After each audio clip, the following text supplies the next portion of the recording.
I work with a lot of people who are struggling with a food addiction, and as a result of that, these are people who are struggling with a lot of extra weight. I understand. And sometimes they come to me and they say, well, what should I do? Because you're telling me I shouldn't try to force myself into eating different or restrict things out of my diet or control myself into trying to behave different. But now all of a sudden I have this urgent need to lose weight because my doctor is saying XYZ, and if I don't lose weight, then XYZ. I understand, but I also have to tell you this. This is what I'm going to tell you, and this is what I consistently tell people. If you're in a hurry to lose weight, the fastest way to do that, like, we get it. We know what the math problem is, calories in, calories out. But that's not new to you, is it? That's not a new information. You probably know that math equation. You also probably understand that that is an oversimplification of the problem of weight gain, right? Because you've probably been on a diet before. You've probably heard of diets, tried diets, fantasized about diets, attempted to diet, restricted your way for a while, exercised your way for a while into some weight loss, and then probably put it back on again, plus some. We've done that before. So now the need is urgent, urgent, urgent. Well, we felt that urgency before. I felt that urgency that I had to stop binging and I had to lose weight once I crossed 130 pounds. Then when I grew out of my wardrobe. Then when I was 175 pounds. Then when my husband started to look at me differently. Then when I crossed 200 pounds. Then when I couldn't get pregnant. I hit a lot of rock bottoms, and I had a lot of reasons why losing weight was urgent, and a lot of reasons why stopping my addiction was urgent. And it didn't matter how urgent it was, I couldn't. In fact, in some ways, the urgency just fueled it because it created more fear. It created more uncertainty, more grief, more loss, more anger, more resentment, more feelings of things that I couldn't control that I really, really wanted to. And so I stayed in that cycle until I got over 300 pounds. I hit a lot of rock bottoms. My last rock bottom looked like holding my phone in my hand all night long, looking at the suicide hotline number. I didn't call, but I was praying that I wouldn't have to call, and that I could make it to morning without having to. And by the grace of God, I didn't. I did make it to the next morning, but at that point, I realized I was in a fight for my life, and that created an opportunity for me to move back into a recovery program. That was my last rock bottom, because once I went into a recovery program for one more final attempt, I have to tell you, it was just the perfect lineup of people, resources, literature, divine intervention that helped me recognize, like, the way out. The way out was going to be finding something beautiful enough and attractive enough to pull me to the other side. Something that created enough peace that I didn't need my addiction anymore. That actually happened for me. That actually did. I dialed in a few key practices. I understood a few key principles that created a new light, a new relief, a new pleasure, a new joy in my life. And I came to understand that all that time that I was lost in my addiction, I was just trying to find that joy.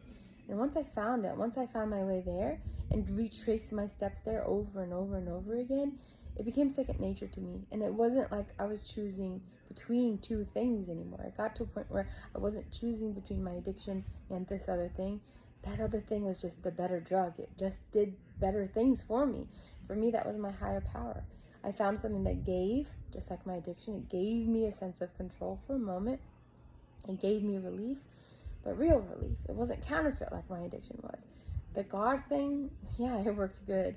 It worked better, faster. It lasted way longer than anything that my addiction ever gave me.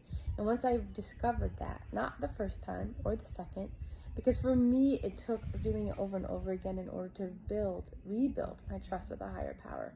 Because me and my addiction had a long history of trust. I used it for years. When I was in those moments of I need relief, when I was in those moments of I need to feel different than I feel right now, I knew I could trust my addiction to give me what I was looking for. It did give me something. At the very least, it gave me numb. But then it took, and it took, and it took. And in those moments of taking, it just created more emotional and spiritual havoc that created more dysregularity that set me back into my addiction, and the cycle continued. Once I learned how to use God for this relief in real time, and then discovered that trick he did for me yesterday, he could do it again for me today. When he did it for me 10 minutes ago, he could do it for me again. It wasn't a bucket of miracles that was going to run out. It kept working. Every time I went to God and said, God, I don't know what to do next. Can you help me? God, I feel this pressure building up inside of me and I don't know what to do next. Can you help me? God, I feel like I'm about to break something precious to me. Can you help me? When I call out to him, he shows up. He brings the tools I need. He's the one who does the heavy lifting. And I have to tell you, a lot of times it doesn't look like, God, I have a craving. Can you take it from me? Sometimes it does. But a lot of times it's what happens before the craving. Why am I moving into that place in the first place? That has taken me to develop self-awareness of when I feel that pressure building in the first place. And it's my emotions most of the time. It's when I feel like I'm getting mad, when I feel like I'm getting overwhelmed, when I feel like I'm getting frustrated, anxious, afraid. Oh gosh, afraid. When I feel that mounting pressure, that's when I know I need to call on God and ask him for relief. And he does. He comes. He gives me that relief. It looks different every time. When we go to God with a problem, the problem might be different. The situation, the circumstances might be different. And he will bring a different tool. He'll bring the tool we need for that particular circumstance. So like I have a son. And when my son is calling me from the other room, Mom, I need help. Well, what do you need help with, buddy? Are you bleeding? I'll bring a Band-Aid. What do you need help with? Is it a spill? I'll bring a towel. What do you need help with? Is someone bullying you? I'll come with my mom voice. Whatever it is, I'm going to come. I'm going to bring the tool that he needs in order for me to help solve the problem. God is the same way. Different problems will require different tools, and he will show up. Give him that space. Give him the flexibility. Trust his creativity to know the tool that you need. And after you do this over and over, and you give him an opportunity to show up for you that way, you will build a bank of evidence and proof that he will. The more you do this, the more often, the more frequently, the longer you do it, the more evidence you have, and the more you're able to trust him to show up.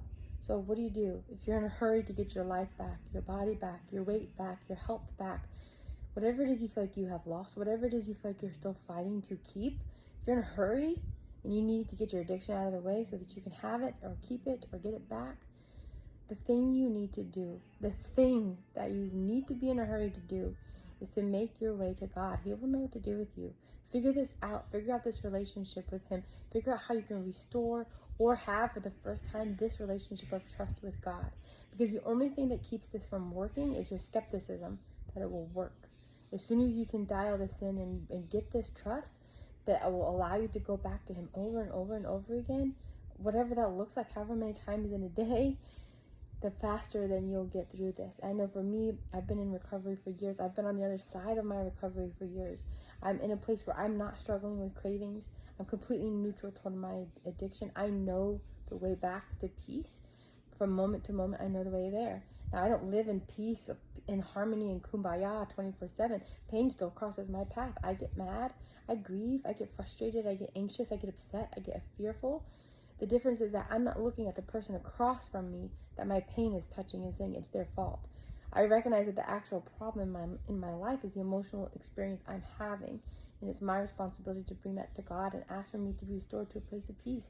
Now, don't get me wrong, sometimes people need to be removed from my life. Sometimes circumstances need to be changed for sure, but I'm going to be in a much better place to do that and to solve those problems when I take care of the emotional dysregulation. Once that's gone and I'm back to a place of peace and calm and I can see clearly, that's the time for me to solve the other problem. The other problem about that person, the other problem about my circumstances. And then I can move forward. And it's the same when we feel like we have this urgency to fix things so that we can keep our health or get it back. To keep something that we feel like we're about to lose or to get it back, we feel that urgency. I have to tell you that urgency can create obsession. Obsession, that's a dangerous place to be. Somebody who's struggling with an addiction, somebody who's struggling with maybe not being able to regulate your emotions too good, or just in a place where you're on a slippery slope because you are vulnerable to reaching for an addiction or some other dangerous compulsive behavior. You need to get out of obsession. You need to get out of that feeling of urgency. I understand you can be in a hurry, and sometimes there really is a time frame that needs to be adhered to. I get it. The best advice I can give you is make your way to God. God will know what to do with you. Do it over and over again until it's a firm practice so that you know you can trust God to show up. So even in those moments when you have that skepticism, you can choose past it and still give God an opportunity to show up and do the heavy lifting. It's a wrestle and it's a struggle, but it's a wrestle and a struggle worth the work, and it's one that's way more comfortable than white knuckling your way through cravings for the rest of your life, or standing back and having to look at the wreckage of what your addiction is doing. If you like these tips, if this was helpful, feel free to reach out and subscribe to my newsletter. You'll find the link below. Thank you.